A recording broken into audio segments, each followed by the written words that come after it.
Handa-handa na rin barangay eleksyon sa barangay Bagong Silang, dyan po sa Caloocan. Para po sa update, makibalita tayo kay Susan Enriquez na nasa Kalayaan Elementary School. Susan. Rhea, handa-handa na nga tayo dito. Actually, nagdatingan dito yung mga teachers kanina mga 4:30 a.m. para ihanda yung lahat ng gagamitin sa mangyayaring eleksyon.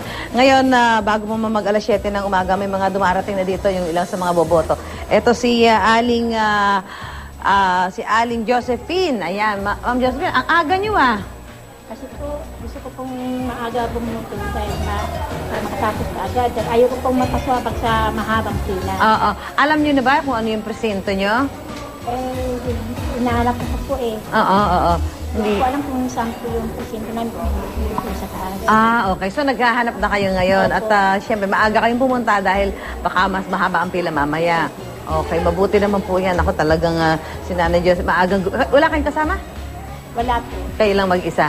Okay, maraming salamat. Si Aling Josephine, yan, nandito po siya, hinahanap na niya yung kanyang pangalan. Although alam naman niya kung saan yung kanyang presinto, kailangan na lang niya tingnan siguro kung saang building at sa anong palapag dito sa naturang paaralan.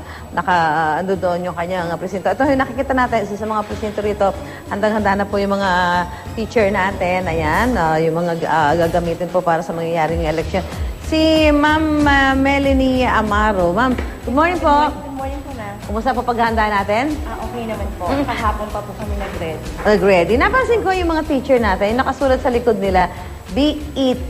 Kasi dati sanay tayo BEI. Ano ho ang ibig sabihin ng BET? Board of Election Tellers. Ano pagkakaiba niya doon sa Board of Election Inspectors? Yung Board of Election Inspector po kasi ay doon po sa national. Mhm. Ito po kasi ay barangay election.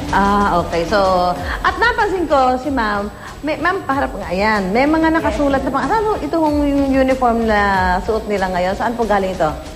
Kami lang po ang nag-prepare yan.